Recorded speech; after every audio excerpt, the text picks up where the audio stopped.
आज हम बनाएंगे दही गोश, मटन गोश। एकदम रेस्टोरेंट स्टाइल में बनाएंगे और एकदम सिंपल स्टाइल में। यहाँ पर मैंने 4 मीडियम साइज प्याज इस तरह से मैं काट कर स्लाइस कर लेता हूँ, एकदम पतला स्लाइस। जितना पतला स्लाइस करोगे उतना बढ़िया आपका फ्राइड ऑनियन तैयार होगा। बेसिकली यहाँ पर हम लोग पहले फ्राइड ऑनियन की तैयारी कर रहे हैं। अब फ्राइड ऑनियन कैसे बनाते हैं तो हर किसी को आता है, अगर जिसको नहीं आता है हम लोग मैं दोबारा वीडियो बना के बता सकता हूँ। ये देखो इस तरह से इसको तैयार किया जाता है। अब मसाले की तैयारी करते हैं।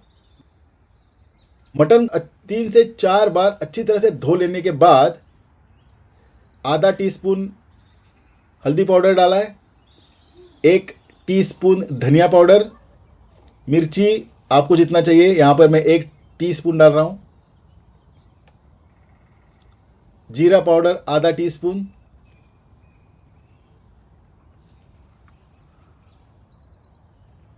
और ये फ्राइड ऑनियन का कलर देखते ही आपको पता चलेगा एकदम परफेक्ट कलर है। अब यहाँ पर 1 कटोरा दही डालेंगे हम लोग इसमें, बड़ा कटोरा है। लगभग 250 ग्राम आप लोग इसमें दही डाल सकते हैं। अब दही डाल के इसको अच्छी तरह से हम लोग मिक्स कर लेंगे। नमक डालेंगे स्वाद अनुसार। अब मसाले की तैयारी करते हैं। 2 तेज़पत्ता, 1 दालचीनी का टुकड़ा,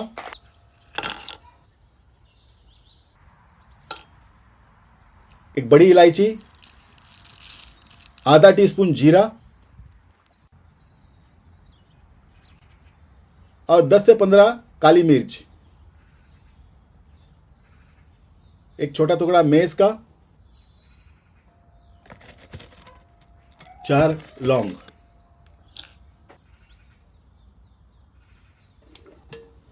अब गैस पर मैंने बर्तन चढ़ा दिया है। बर्तन जितना बड़ा हो उतना आपका खाना आसानी से बन जाएगा।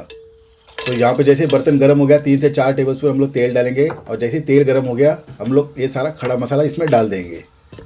अब हम लोग खड़ा मसाला इसको अच्छी तरह से भून लेंगे। ज़्यादा भी नहीं कलर डालना है इसमें, हल्का सा भून लेना है। अब हम लोग डालेंगे मैरिनेट किया हुआ मटन। मटन डालने के बाद हम लोग इस तरह से इसको भून लेंगे। अभी हम लोग गैस यहाँ पर तेज़ करेंगे और थोड़ी देर बाद हम लोग गैस करेंगे मीडियम फ्लेम पे, और उसके बाद हम लोग करेंगे एकदम लो फ्लेम पे। इसको कम से कम 1 घंटा पकाएंगे, तब जाके आपका मटन होगा सॉफ्ट। अभी 15 से 20 मिनट हो गया है। अब हम लोग डालेंगे अदरक लहसुन पेस्ट। ये होममेड अदरक लहसुन पेस्ट है। मार्केट से मैं कभी भी अदरक लहसुन का पेस्ट नहीं लाता, तो ये होममेड अदरक लहसुन का पेस्ट है। इसका वीडियो ऑलरेडी बना है, आपको शेफ डॉन किचन में मिल जाएगा। घर पे आप लोग इसी तरह से ताज़ा ताज़ा चीज़ बनाकर खा सकते हैं। अच्छी तरह से भून लेने के बाद अब 40 से 45 मिनट हो गए। अभी मटन सूख रहा है तो हम लोग यहाँ पर डालेंगे पानी। ध्यान रखना पानी डालना है और तेल या घी नहीं डालना है। यहाँ पर इस वक्त हम लोग पानी डालेंगे ताकि मटन अपना पूरी तरह से सॉफ्ट हो जाए। पानी ज़्यादा भी नहीं डालना है, सिर्फ लिमिटेड पानी डालना है ताकि मटन पकने में आसानी हो। अब हम लोग डालेंगे आधा गड्डी धनिया और आधा गड्डी पुदीना, एकदम बारीक चॉप कर लेना है, कुछ इस तरह से।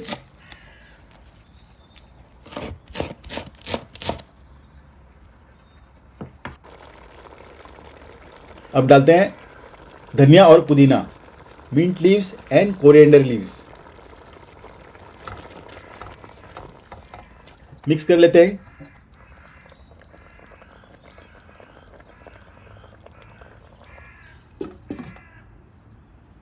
अब ढक्कन लगा के गैस हम लोग करेंगे एकदम स्लो और इसको पकने देते हैं। 1 घंटे बाद मटन आपका पूरी तरह से गल जाएगा। अगर नहीं गला तो 15-20 मिनट और पकाना। यहाँ पर कुकर का इस्तेमाल बिल्कुल नहीं कर रहे हम लोग। मैं अपने किचन में ज़्यादातर मटन या चिकन पकाने के लिए कुकर का इस्तेमाल नहीं करता, क्योंकि इसका स्वाद जो है पूरा बिगड़ जाता है। तो मटन में इसी तरह से पका लेता हूँ। ये देखो इस तरह से आपको एकदम ताज़ा स्वाद आएगा और बहुत बढ़िया लगेगा।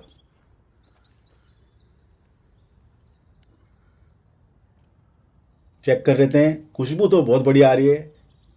आप लोग को एक बार ट्राई ज़रूर करना चाहिए। ये हो गया दही गोश्त तैयार, एकदम रेस्टोरेंट स्टाइल, आपको बहुत अच्छा लगेगा, ज़रूर बना के देखना। दही गोश्त ज़्यादातर रोटी, तंदूरी रोटी या चपाती के साथ एंजॉय किया जाता है।